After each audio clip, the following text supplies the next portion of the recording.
I'd like to welcome you all to the MJ Wask Center for Dialogue, which is here on the traditional lands of the Tsleil-Waututh, Musqueam, and the Squamish Nation.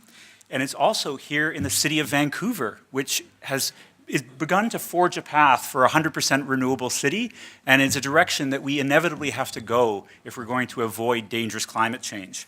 My name is Alex Bosson. I'm the new ED of Renewable Cities, and I follow in the wake of Shauna Sylvester and Michael Small, who are around the room here somewhere, and they've set an able course. And I'm not exactly sure why they're not on deck any longer. I think it's because we're heading into rough waters, and they're in the bunks with a little bit of gravel, trying to figure out the next course that we're going to make a correction on. But we still have a great crew, and the great crew has been responsible for putting together really great events like this that foster deep discussion and increase awareness about how we are going to take on this challenge that lies ahead of us. And Renewable Cities in the last 4 years has played a really, really decisive catalytic role in establishing 100% renewable cities as a major agenda on the urban map around the world. There's probably about three or four other organizations that Renewable Cities has been collaborating with to do this work. Dialogues like this wouldn't happen without a tremendous amount of support from a variety of different sources. The most important are the North Growth Foundation and the Sitka Foundation. They are the backbone of this organization and are critical, and their vision has helped us set our course.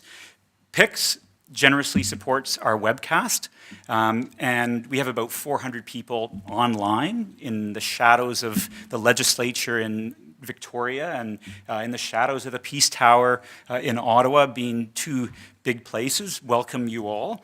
If you are interested in engaging in the conversation, the hashtag is RECities, and you're welcome to raise questions and comments through that hashtag.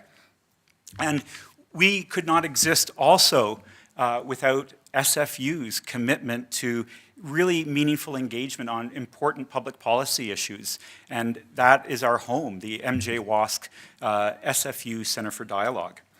What's going to happen after my introductory remarks? We'll hear from Minister Heyman, and then we'll embark on a dialogue with questions and comments from you and our online crowd. And if you once again have questions from the online world, you raise those through Twitter. And I'd ask everyone to mute their cell phones. And we have to wrap up by 1:30. There's a few people that have apprised me that they have to be back to the office by 2 o'clock. And they want to stop by the BCLC and pick up some BC wine. One thing I would encourage you to do is also drop by the butcher and pick up some Alberta beef to enjoy with your wine, because we have to all together figure out how we're going to manage this really difficult agenda ahead of us. I have been permitted 2 minutes to prime the pump. It's an air source heat pump, and we're not very familiar with it in this part of the world. My technical abilities are beyond me. If we can just advance to the first slide.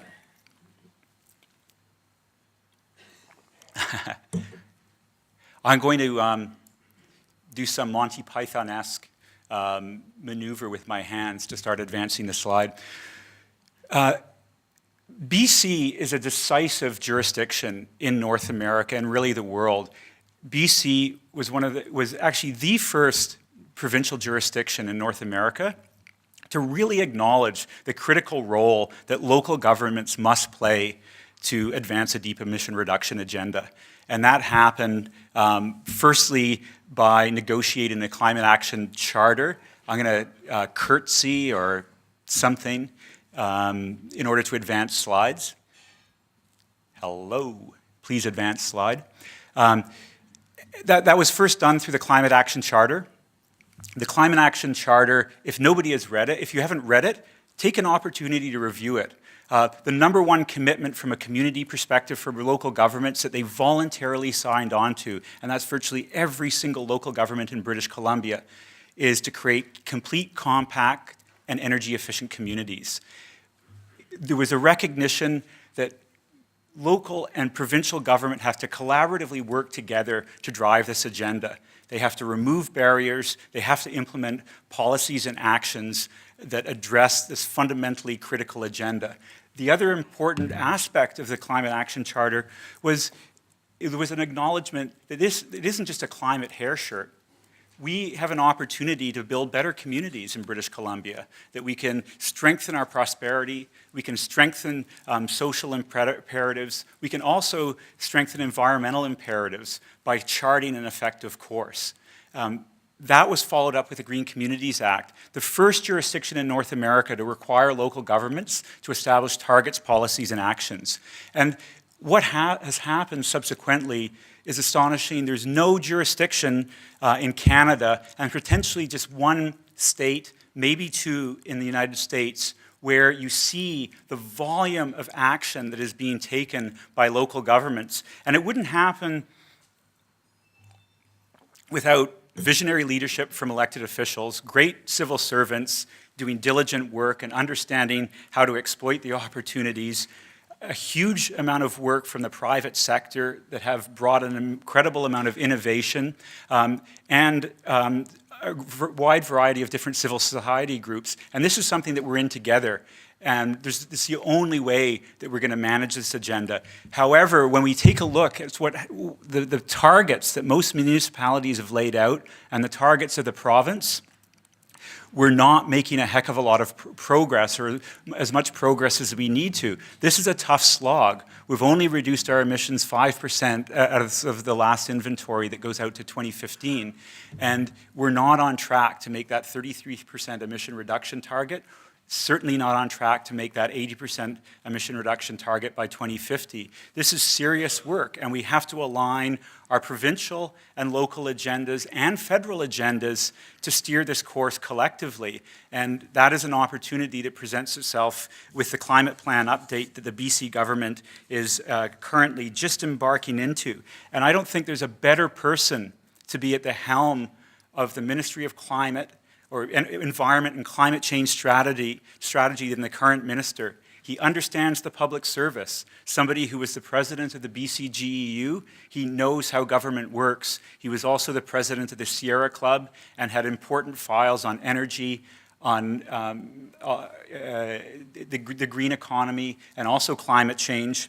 And from a dialogue perspective, he's been at the lectern here many a time, helping engage in dialogue with professionals to better understand how we can develop a shared agenda. So I'd like to invite the Minister George Heyman. Thank you very much.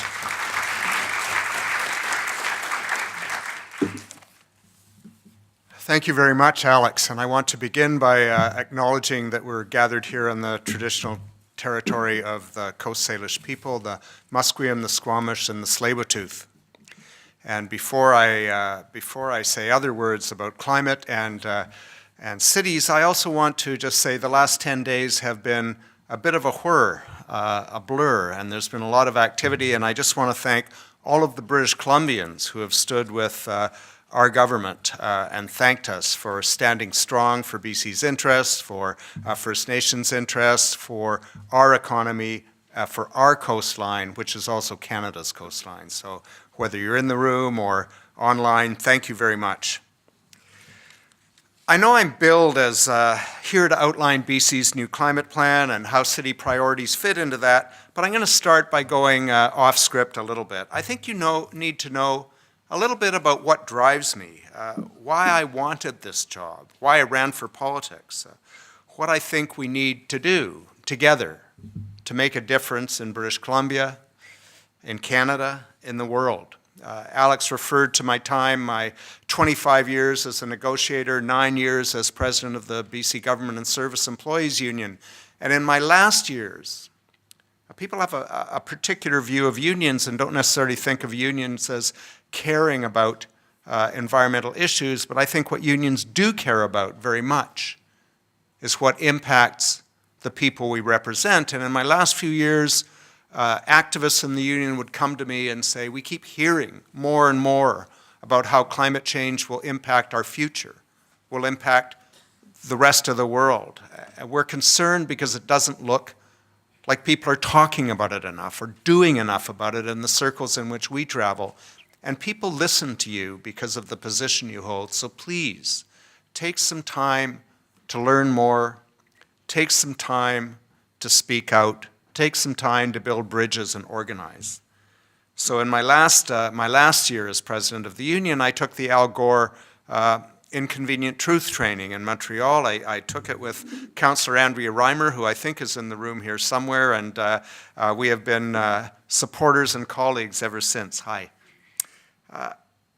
I left the union wondering what I could do to try to bridge some of the gaps between social activism, which had been my whole life, social action concerns, social justice, and environmental concerns, especially the pressing ones of climate change. And it led me to apply for a job that I frankly didn't think I'd get. But I got it. I was hired as executive director of Sierra Club BC, and in all of the work that Sierra Club did, it became apparent that you couldn't talk about conservation, you couldn't talk about old growth, you couldn't talk about species at risk, you couldn't talk about anything unless you talked about climate and you thought about what needed to be done to transition to the future that we all theoretically know we need to arrive at, but people have such trouble coming to grips with. If we look around, we see how quickly, and our neighbors see how quickly, the world's changing, whether it's extreme weather, the worst fire season we ever had in BC, hurricanes, displacements. It's not the future, it's today. But in order for people to get their heads around what we can do about today and tomorrow, we have to find a way to engage people in a better today and a better tomorrow. I went to my first COP climate conference in Bonn late last year. Two things struck me personally, and they struck me deeply. One of them was the many Indigenous people from around the world, including Canada, who spoke about the impacts on Indigenous people of climate change, on their land, on their food, on their culture, and even on their language, because their language is tied to the land. And what is at stake for Indigenous people is their identity and their survival. The other thing that struck me was the tremendous resolve and initiative of the subnational level, cities, states, provinces, to take action irrespective of what national governments were doing. And nothing summed this up better than the U.S. Climate Alliance of 14 United States who together form an economy about 7th largest in the world, representing over 1/3 of the population of the U.S., who joined with corporations, cities, and others to say, we are still in, as in we are still in the Paris Agreement, and we will forge ahead and take measures and make a difference. Those lessons have stayed with me, and they've driven me in what I'm trying to do as we build a new climate plan, a meaningful climate plan in British Columbia. In 2015, the previous government appointed a climate leadership team. I see Sephora Berman, one of the members of the team, a hardworking member of the team, and somebody who raises awareness about the issue of climate change every day in the room. The team was appointed, it was asked to report to the government, and it was largely ignored. I've said since my appointment, and I've said for many months before my appointment, that what we really need in British Columbia is a real climate plan, a meaningful climate plan with new targets, a renewed carbon price, and renewed resolve. We saw from 2008 to 2011 some initial reductions in emissions in British Columbia when Gordon Campbell brought in a plan and when a carbon tax was brought in. But that's been followed with the latest data that we have for 2015 with emissions increases in 4 of the 5 years leading up to 2015. We have big challenges. We have big choices, but we also have huge opportunities. And those are the kinds of things that I think we want to talk about today, together, and in the coming months. In Bonn, I had a chance to meet with representatives of states and cities from Europe, from the United States, from elsewhere, from small island nations who are facing catastrophic results in displacement.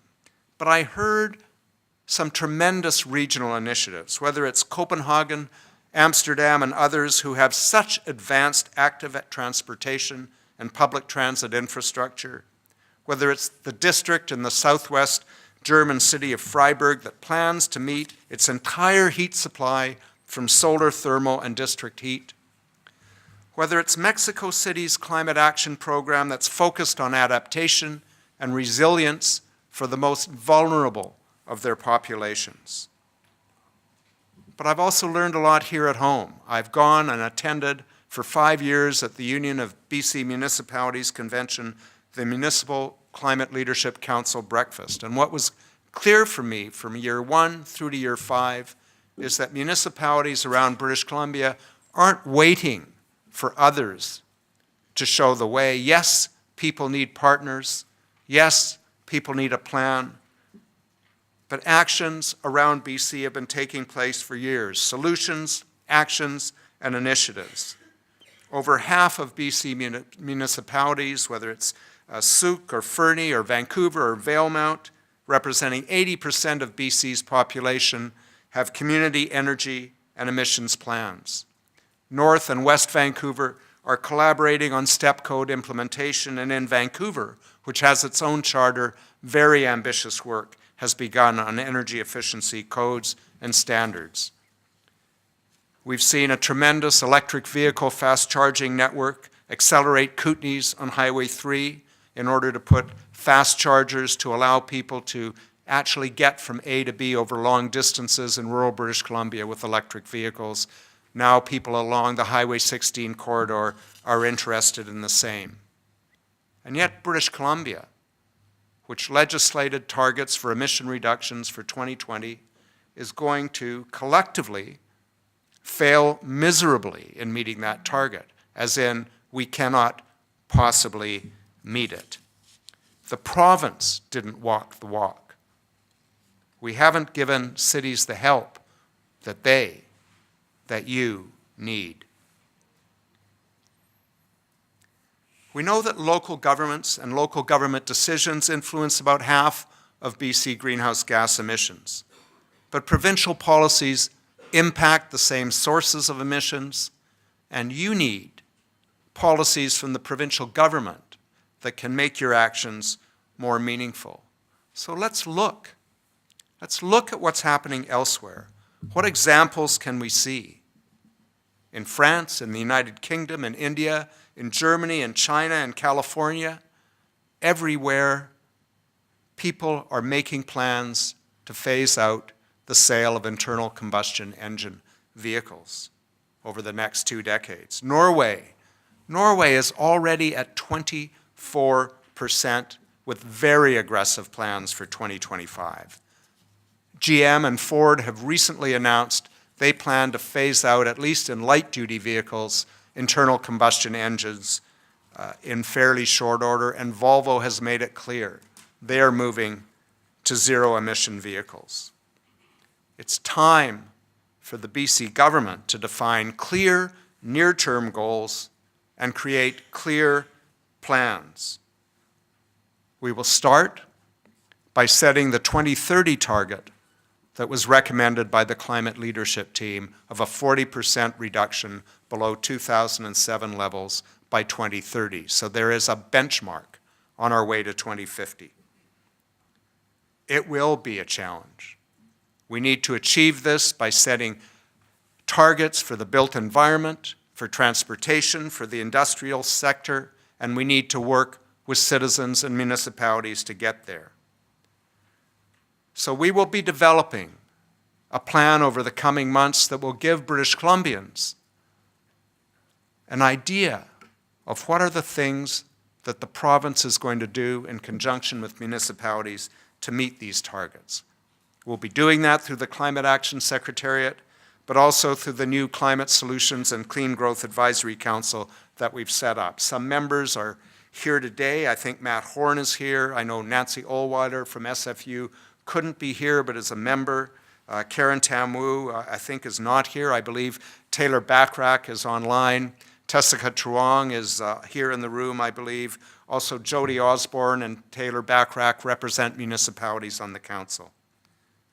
We need to identify early opportunities for success, and we need to act.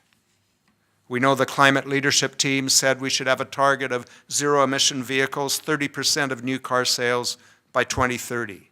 We're at just over 1% now.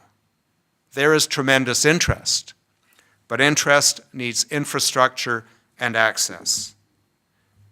I talked in Bonn with representatives of Washington, Oregon, California, members of the Pacific Coast Collaborative about how we can have shared access and infrastructure up and down the coast, but we need to work with municipalities, with the City of Vancouver, with Metro Vancouver, to make owning an electric vehicle attractive and easy, not a challenge. Vancouver, Saanich, Victoria, Nelson, and Slocan all have 100% renewable energy targets. But to do that, provincial help is needed. We can set standards for new buildings, but we need to retrofit existing buildings for steep building emission reductions. We have a plan, and we'll be outlining it to help, starting with public buildings, but there are also many programs that can make it attractive for homeowners, for commercial building owners to do the retrofits that will achieve these steep reductions. We can do it with a variety of programs like Pay As You Save. And the other thing we need to do in Metro Vancouver, as well as around the province, but particularly in our dense urban areas, is deal with the long stalled transit solution that's been hanging in the air for far too long.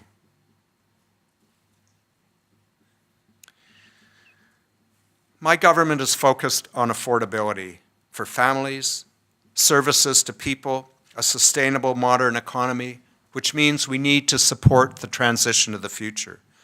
My job is to weave climate awareness and a climate plan through all of our other initiatives. The truth is that changes that reduce emissions often come because there is an opportunity to make life better, more comfortable, more satisfying, and more affordable for people. Easier, more comfortable. And cities and towns can be made more stable, healthier, and supportive communities in which to live. Isn't that what people expect of municipal governments? And shouldn't our provincial government be standing with municipal governments as we together develop climate plans and actions to meet our targets and make life better for everyone? The Chinese character for crisis is a combination of danger and opportunity. I began my remarks by talking about our responsibility to safeguard vulnerable populations, to protect and acknowledge that the people on the front line in terms of negative impacts are Indigenous communities. We cannot stand by while climate change threatens the identity and survival of First Peoples. We owe it. We owe it to ourselves, our kids, our grandkids, to seize these opportunities that this danger presents. BC municipalities have been doing just that for a number of years. It's time that your government, our government, stands with you as we move towards solutions. Thank you very much.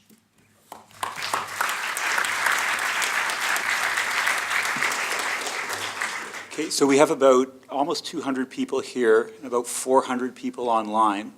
So it gives you about 7 seconds a person to raise a question, and then about a 10-second response for the minister. My point is just, though, try and be succinct, and I would implore you, if you can, connect your questions and your comments to the urban agenda, and why that is so important. It's 50% of BC's emissions, and they're the biggest opportunities for maximizing co-benefits that we have. They're some of the cheapest emission reduction opportunities, but we need a variety of regulations, fiscal tools, educational tools to drive this agenda. And I'm going to open the floor. You can just raise your hands, and then I'll come around and I'll periodically go to the online community as well. Richard Campbell. Great. Well, thank you so much for the comment. It's good to hear giving the municipalities more power and having provincial decisions support them. Now, there's been a challenge with the Ministry of Transportation. They don't seem always responsive to this. So there's a few, one example coming up, there's a huge upgrade plan for Horseshoe Bay Terminal, which kind of fits into the old model of doing things. For people walking and cycling, that terminal is very inconvenient. So perhaps there's the opportunity to look at a different model for BC Ferries that more supports people walking and cycling with more convenient terminals rather than investing a whole bunch of money in something like BC Ferries. Similarly, there's the Patello Bridge, which is right by rapid transit stations, yet it's still being planned in the old school with massive highway off-ramps instead of the opportunity for transit-oriented development near rapid transit. So it would be just a question, encouraging you and asking you if there will be a focus on all government decisions going forward to really support the compact communities that everyone wants. Thank you, Richard.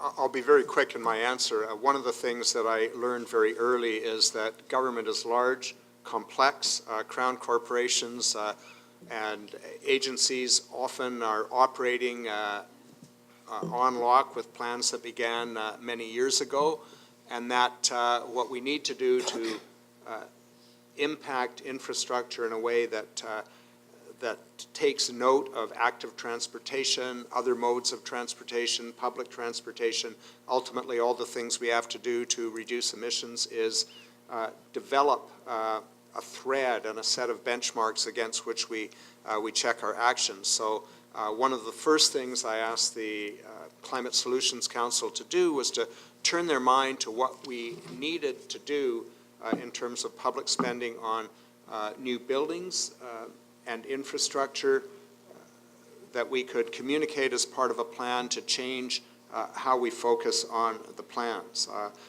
We have some buildings that basically were designed and ready to go out to tender.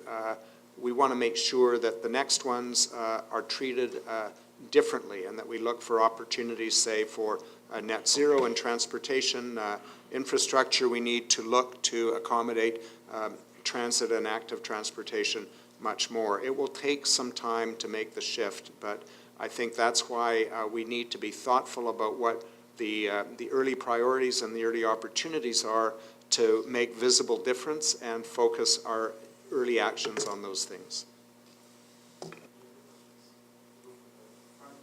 Front row right there. And if you have an organizational affiliation that you want to share with us, you are welcome to do so. And that was Richard Campbell, who is a BC Bike Coalition. Hello, I'm Emily Adden. I'm with the City of North Vancouver. We certainly are taking a leadership role at the City of North Vancouver with electrical vehicle charging stations, albeit I do have some concerns with the current climate action plan and in Minister Heyman's remarks with regard to focus on electric vehicles. And I just wonder if the Minister could comment on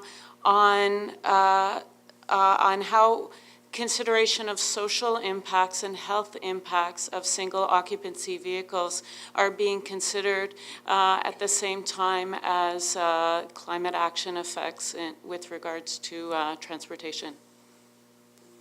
That's an excellent point, and thank you for raising it. I've said in other speeches I've given that while zero-emission vehicles are an important step forward, a bigger step is more accessible, widespread public transit that makes it easy and attractive for people to use. Whether it's an electric or an internal combustion vehicle, frankly, congestion is both an economic and a health problem for people. So I don't disagree with you, but many people will be driving, and when they are driving, I hope they're not spewing greenhouse gases. the front row, and then just raise your hand so I start keeping a speakers list. And in front of you, you should have a small form that is soliciting advice to the ministry on your thoughts on the most important priorities for advancing this climate agenda. You're welcome to populate it. If you would like to hear from the ministry about how they are planning to engage on this agenda, you should also include your name and contact information, and it's only going to be shared with the ministry. So we'll go to the front, and then please push your microphone once you've finished your question. Yeah, I'd like to address what I consider the elephant in the room. I've never seen any plan by any jurisdiction in British Columbia to require a solar component on all new construction and development, which would greatly reduce our need for further electrical power. You made a lot of comments about Indigenous peoples and respecting them, and at the same time, what you're doing to the Treaty 8 peoples at the Site C River Dam seems to be in direct contradiction to what you speak about. We have far better ways to produce that electricity, and in fact, we don't even need that electricity. So I'd like you to comment on the Site C Dam, because I find many of your comments to be completely disingenuous in regards to what you're doing at Site C on the Peace River. Sure, let me address the solar question first, though. I think part of the role of the Climate Action Secretariat and the climate plan is to create policies that will drive the actions of a whole range of different ministries, whether it's municipal affairs and housing or energy mines and petroleum resources, in which BC Hydro resides, to put in the kinds of requirements you're talking about. I think we also need to look at issues like community solar to maximize good sites. I'm going to address Site C very quickly. I certainly don't claim that that's the best way to get energy, and that wasn't the basis of our decision. We were dealing, and I know many people dispute our figures or our financial analysis, but we were dealing with what we were convinced was an overwhelming ultimate debt of $4 billion that could not be amortized according to the advice we received from Finance Ministry and Treasury Board officials, and that would put a drain on both BC Hydro and or the Treasury. I'm not happy with the decision. I'm not happy with being put in the position to have to deal with a project that should have been reviewed by the Utilities Commission before it began, and then deal with something with a sunk cost of $4 billion. But all I've asked of people is, I know people disagree. I know people disagree with the basis of our decision, but we made it in good faith. We made it not with joy, not because we thought it was the best source of energy, not because we thought it was ultimately the best way to treat First Nations in the area, and I just ask people to accept we made it in good faith. In other fronts, we continue to work with First Nations, including Chief Roland Wilson, including the Treaty 8 nations, on other initiatives in terms of dealing with fish farms, in terms of environmental assessment development, in terms of engaging them in assessment of other projects. We'll go to the second from the center, right there. And if you've discontinued speaking, can you just, thank you very much.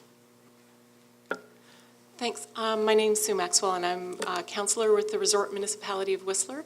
I see in a lot of the examples that you that were showing before that some of the reductions are coming from reducing solid waste, and I know that that was shown as a segment of the emissions that we have. I was just wondering if in the new climate plan that there would be some actions towards reducing waste significantly, as a lot of the research done by the US EPA or the Canadian Centre for Policy Alternatives have shown that zero waste can increase jobs and reduce greenhouse gas emissions. And so I was just wondering if there could be a component around that, or perhaps a provincial zero waste plan. Thank you, and interestingly, that is the one example I skipped because I knew I was running over time. But we are actively engaged with the Zero Waste Council. We are working towards zero waste, whether it's through regulation or ultimately the climate plan. We're reviewing the organic matter recycling regulation for exactly the reasons that you've raised. Solid waste is really an excellent, excellent example of how provinces and local governments have collaborated to drive that agenda. And it really is quite something to see a 30% emission reduction since 2007. I see that we have right here from Metro Vancouver, Paul Henderson, that's managed that file, was formerly with the City of Vancouver, and the work that's been done is really quite exceptional. And not only local governments and the province, from landfills to curbside, but we've had citizens literally stepping up to the plate, scraping it off, and bringing it to the curb. And it has been astonishing, the millions and millions of people across the province that have been willing to do that. 75% diversion rates in some municipalities. We're going to go to second row from the back. Or sorry, right there, gentleman in the black. Yeah, it's Louis Conway, Architectural Institute of BC, Post-Disaster Response Committee. Yeah, I commend the emphasis on, building retrofits to bring emissions down and setting targets in that area. I also think in a city like Vancouver, a lot of those buildings in need of retrofit are also highly vulnerable buildings to shocks like earthquake. And I think there is an urban opportunity to combine the climate plan with the disaster risk reduction agenda, and taking advantage of existing programs in cities like Vancouver, such as the development of the resilience strategy. So these two agendas need to come together. I think climate change and disaster risk reduction. Do you see that as part of the scope of your of the development of the climate change plan for British Columbia? Well, I've already dealt with what I think are the tremendous opportunities to reduce emissions through both new codes and retrofits. There's also side benefits in terms of how quickly it is paid off, how much more comfortable it is for people to live and work, and ultimately how it raises economic productivity. But we're very aware that wherever we're doing a seismic upgrade, it's a great opportunity to do the full range of energy efficiency and seismic together, and there's economies to be gained there. We'll go to the back row here, and then to Gordon Price over there. Thanks very much. My name is Douglas Gook, and I live in the Quesnel River watershed. George, I've known you for, I think, about 35 years, and have respected your work tremendously over all of those years. Except for a couple decisions that has been in your purview with your government. Being from a rural area and seeing how, this is dam related, both of them. The Site C Dam, I view, is one of the greatest white elephants, and I think it needs way more attention from you. And the other dam that I'm speaking of, and something that has cut my respect of your ministry to the bone, and that is letting provincial charges drop from the Imperial Metals Mount Polley dam burst. This was very much First Nations respect related also, as Bev Sellers, former chief of Hatsul, kept provincial laws in play. And it was your decision to drop the possibility of maintaining, pursuing provincial charges. For anybody that has been involved with the Mount Polley disaster, the thousands of tons of mercury and heavy metals are coming to a Salish Sea beach near you. Every day it flows from the Quesnel Lake, Quesnel River, Fraser River, and landing here. So I'm wondering about the importance of true respect for rural areas of BC and what your government's going to do to reclaim any sort of respect with regards to those two decisions. I think I've addressed Site C, and I don't want to get into a back and forth. We disagree about that. We don't necessarily disagree about what the best sources of energy starting from a base of zero is, or what a good decision starting from a base of zero is. That's not where we started. On the matter of the decision to not proceed with the private charges that were laid by Chief Sellers, that was a decision of Crown Counsel. But let me address the issue of the expiry of the statute of limitations in British Columbia, which is what led Bev Sellers to lay the charge, to try to hold that open. The investigation has taken a very long time. It's a joint investigation of the BC Conservation Officer Service and federal officials, including the Department of Fisheries and Oceans. It is ongoing. The federal statute of limitations is 5 years. The penalties under the Fisheries Act are far more stringent than penalties that currently exist under the BC Act. We're reviewing those, as well as the BC statute of limitations. And of course, there is the possibility of criminal prosecution. I check in on this regularly. The investigation is independent, so I don't necessarily get the detail of what they're finding, but I have sought assurance that it will be completed well within the federal statute, and it will be thorough and complete, and if charges are warranted, that is exactly the intention of the federal government. So in terms of Imperial Metals and the Mount Polley disaster, it's not completed by a long shot. Okay, I'm starting to get a very long speakers list. So I'm going to take the gentleman maroon first. We'll go to some online questions, Gordon Price, and then this gentleman here. And then if I've acknowledged you by hand, you're on my list. And I hope that we get through. We have about 15 minutes, 17 minutes. Thank you very much, and thank you, Minister, for coming. I'd like to commend your ministry on the recent decision to review the components of dilbit and the behavior of dilbit in the environment. This, I think, will take us a great way down the road to protecting British Columbia interests and the interests of the planet. My question to you is about strategy. The federal government is clearly trying to disconnect greenhouse gas reduction here in Canada from greenhouse gas reduction elsewhere. In other words, downstream from people using oil sands materials. They seem to think that there are two different worlds, what we do here in Canada and what happens elsewhere in the world.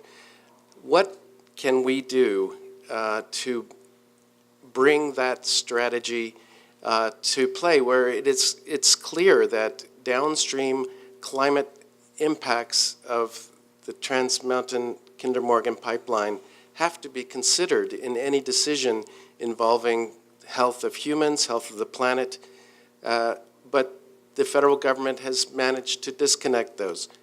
How is this possible in a rational world? I can't really comment on the federal government's rationale, although I think we all understand your point. The recent, yesterday in fact, announced changes to federal environmental assessment include climate impacts. It's many, many pages, hundreds. I haven't had a chance to review it. I'm not clear whether they're including only those in Canada or ones downstream. Only upstream. Yeah. We will be reviewing environmental assessment here in British Columbia as well. I think there's some challenges in terms of how and where emissions are counted, but I think we need to have a plan that works for BC and that also takes account of what our actions and what our products impact in a world environment. And I think to do that, we actually need a different level of world conversation and multinational conversation around real approaches to reducing emissions worldwide. The flaw of leaving it to every nation to deal with what happens inside their nation is we don't reach agreements on how we're going to do it together. So I don't have an answer or a strategy to that, but I think if we are to meet the Paris targets, while it's important to take action in Vancouver, it's important to take action in British Columbia, Obviously, we need to take action internationally. We need to show leadership here, but we need the action to be around the world, and we need it to be in a way that transitions and lifts people into some form of decent standard of living worldwide. Thank Okay, you. we'll go to an online question. So this question comes from Mark Gruel. How can we make low-carbon, resilient urbanism attractive and feasible in northern cities?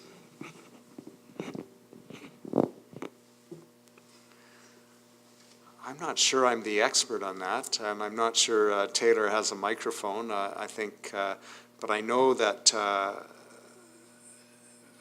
for instance, much can be done to increase public transit options in northern communities. There's obviously an economy of scale problem.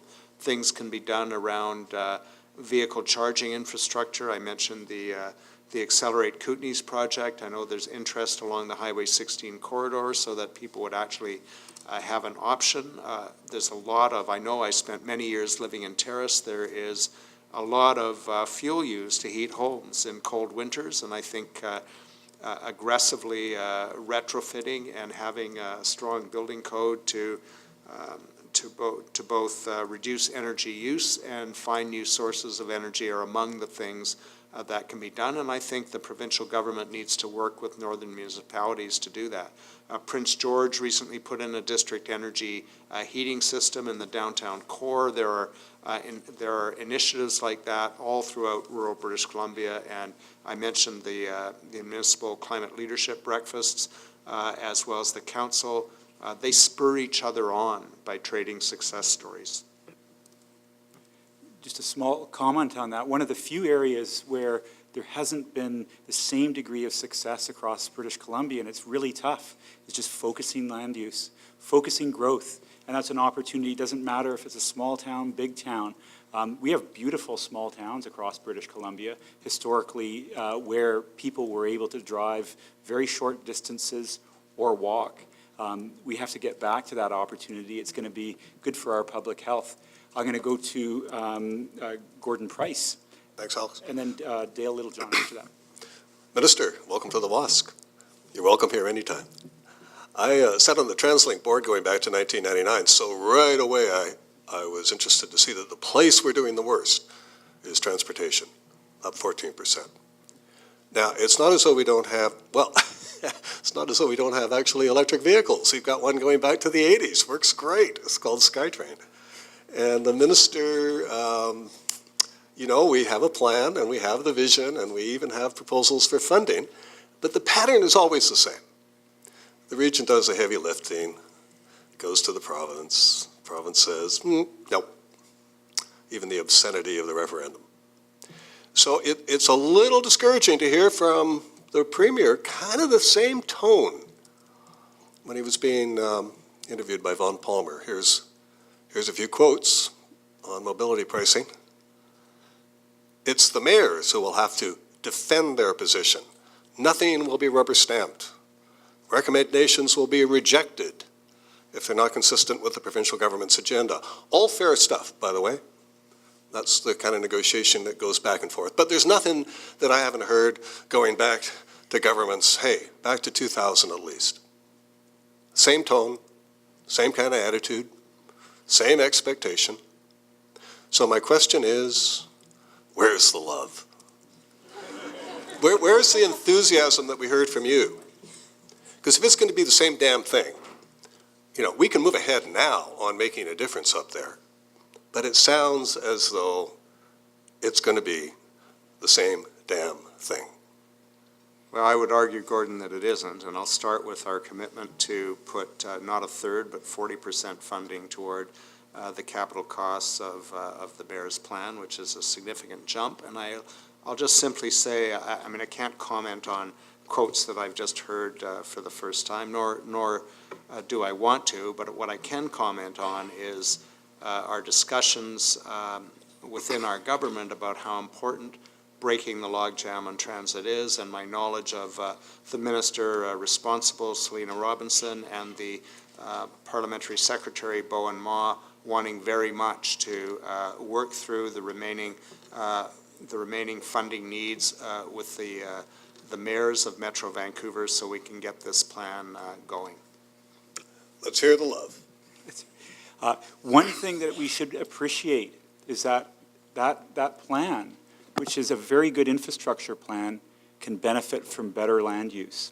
It's a $7.5 billion plan. It's a Site C-size plan. And we will continue to have almost business as usual growth in greenhouse gas emissions under the mayor's vision.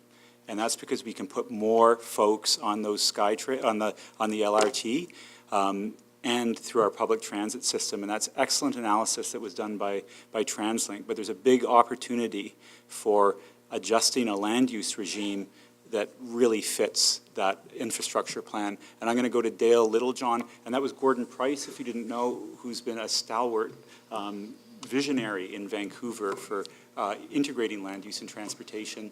And one of the reasons that we are so far ahead in British Columbia is because of civic leaders like that, but also Dale Littlejohn Community Energy Association has building capacity for local governments for probably about 15 years. And it's one of the reasons that BC is so far ahead. Thank you, Alex. Again, Dale Littlejohn, Executive Director of Community Energy Association and staff support for the BC Municipal Climate Leadership Council. I'm sitting between two of our members here, Andrew Reimer and Taylor Backrack, who materialized from Smithers in Ottawa. I'd like to turn it around a little bit, Minister Heyman. What can we do as local governments or as citizen activists to help you move climate action forward in BC and create the actions at a level of ambition that's relevant to the targets that we've set out there? Thanks for the easy question.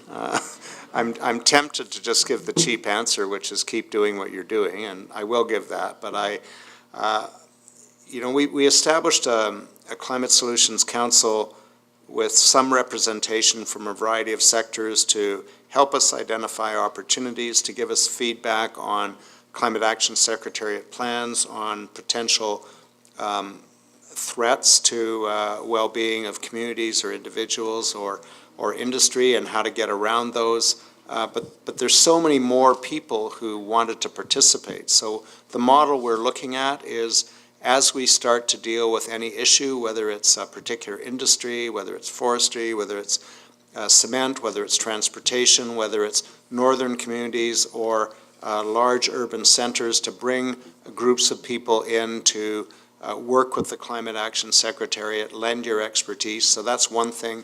The other thing is to work with us to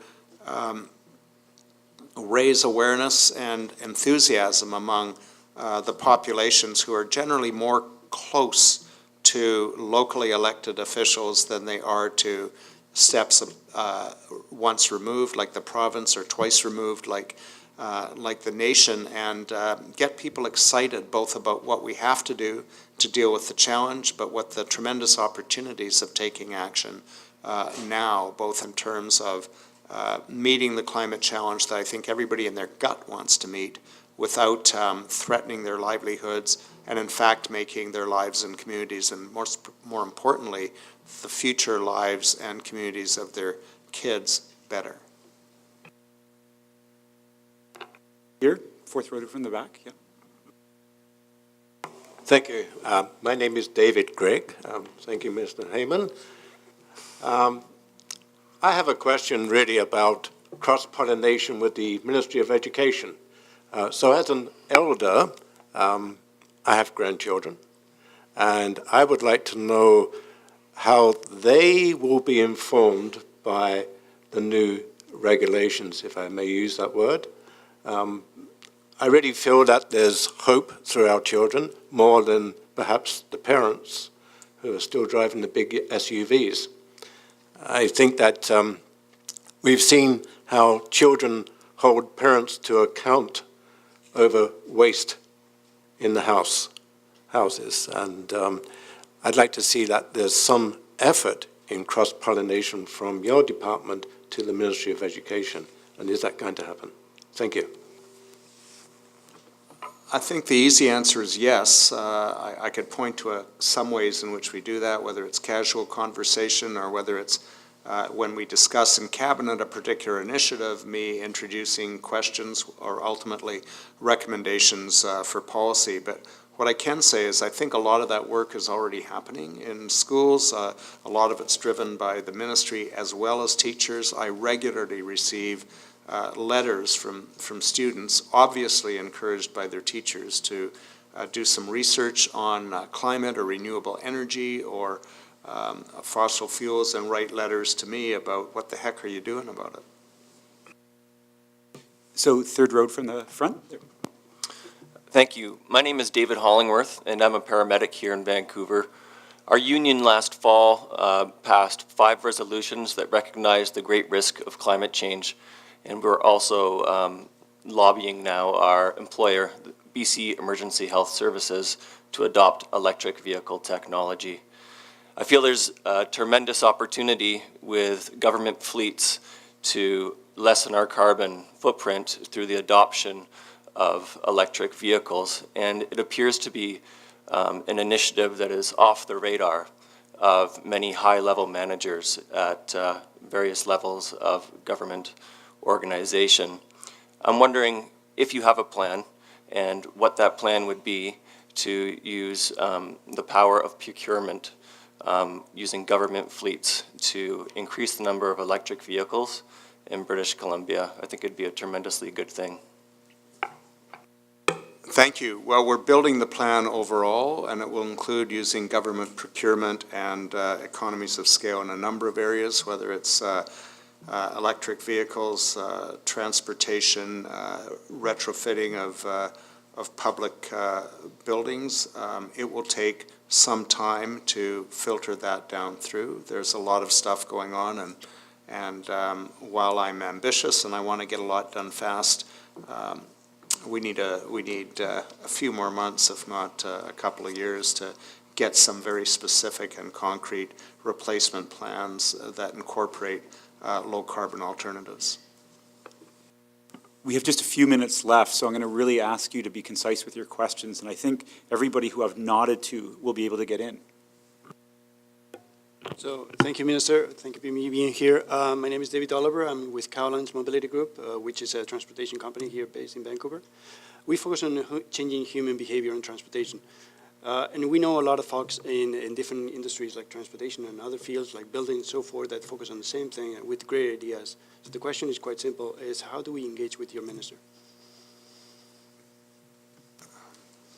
How do you engage with my ministry?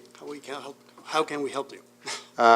You can contact my ministry through the email addresses on the website or directly with my climate deputy, Bobby Plekas, or through the Climate Action Secretariat and say you have ideas, you'd like a chance to sit down and talk about them, and meetings will happen. Whether they include me will make them take a bit longer than otherwise. That's it. Thank you. And once again, don't forget to populate those forms, and you can either leave them on your table or pass them to one of the Renewable City staff on your way out. And we're going to go back here and then here. Right next to Taylor. Back rack. Hi, Minister Heyman. Thank you for taking the time to talk with us. My name is Corey Tull. I'm with the Canadian Freshwater Alliance. As we know, water is often one of the primary elements that is challenged when we see our climate changing, and urban watersheds are some of our most degraded watersheds across the province. And with this changes in our climate and the impacts that we're seeing, municipalities are often struggling with the responsibilities of maintaining the water systems in their communities. And from a climate perspective, I'm curious what the opportunities are that you see moving forward with really leveraging either BC's Water Sustainability Act or other opportunities to support municipalities in really building resilient urban watersheds in this time of a changing climate. Thanks, Corey.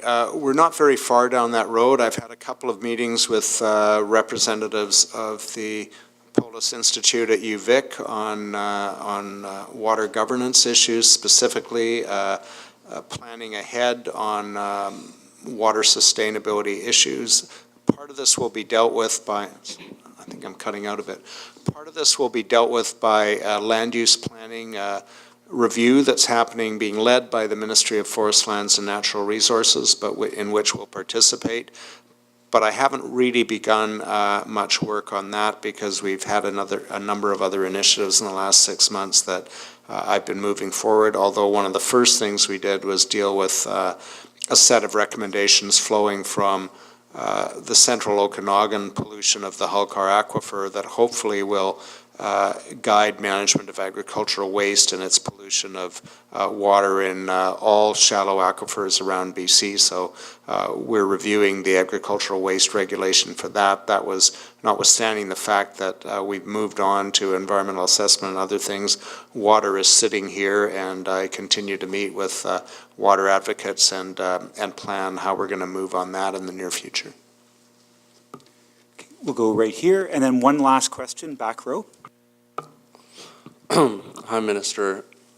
My name is Byron Lee, and I'm a student from the University of Waterloo studying urban planning, and I'm here in Vancouver for co-op. And my question is just, I know that Vancouver or BC has a really big housing affordability issue similar to Toronto, and as we transition to the future, becoming more energy efficient, is the climate action plan that you were proposing, is it going to consider how city amenities are going to remain affordable for people in the city, millennials of all generations? Because I know that many municipalities this year are working on energy step codes and working on regulations to push buildings to reach step 3.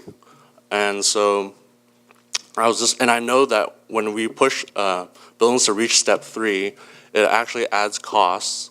And so I was wondering how we were going to, or how you're going to maintain buildings to become affordable.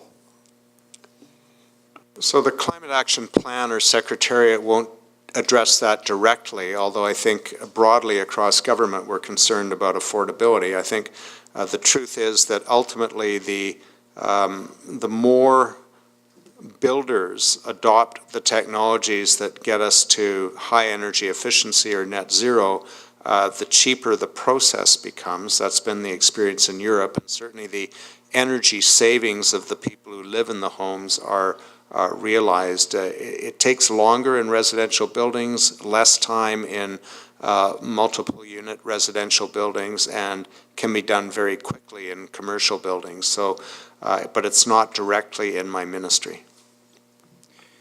You raised such a really important point, and I think we're not going to be able to advance the climate agenda without addressing the affordability agenda. And the City of Vancouver is starting to do it, City of North Van as well, in really meaningful ways, and that's the intensification of existing single family. There's never been a time in urban history in Canada where we've had so few people living in single family homes.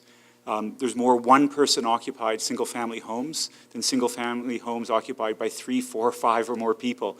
And many of those people want to downsize. They're dying to get out. And tragically, that's what happens. They die in their homes because there aren't opportunities for downsizing. And it's a huge opportunity. But we have to think about these issues in a very, very different way. We'll take one more question from the back, and then we really have to wrap up. I thank you, Minister, for coming, and also for your stance in what's been dubbed the Battle of the Rosés. My topic is surrounding the LNG promotion by the Premier in his recent trip to China.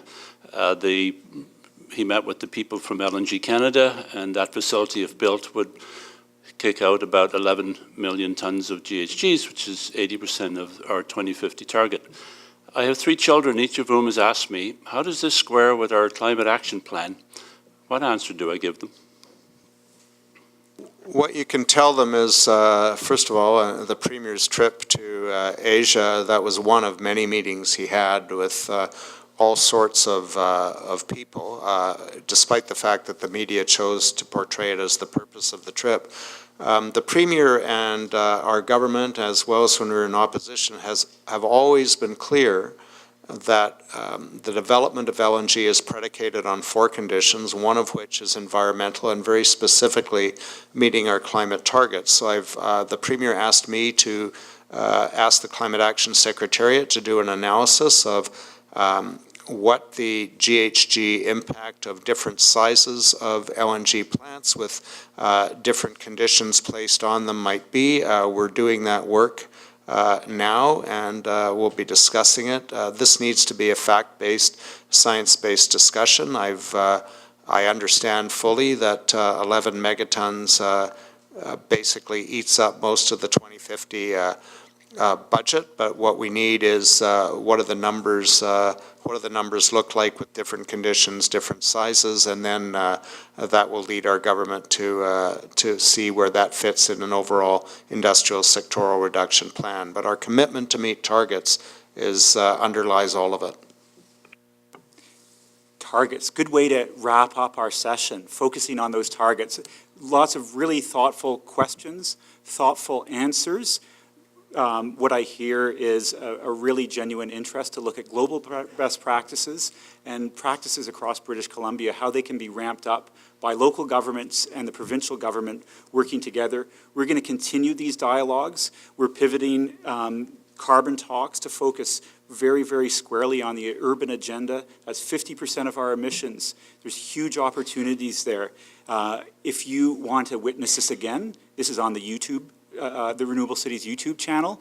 And if you want to be back with us again and you aren't on our email list, make sure that you sign up on your way out the door. I really want to thank the Minister of Environment and Climate Change Strategy, and thank you all for your attendance, and our sponsors, PICS, North Growth Foundation, and the Sitka Foundation, and I hope we see you again.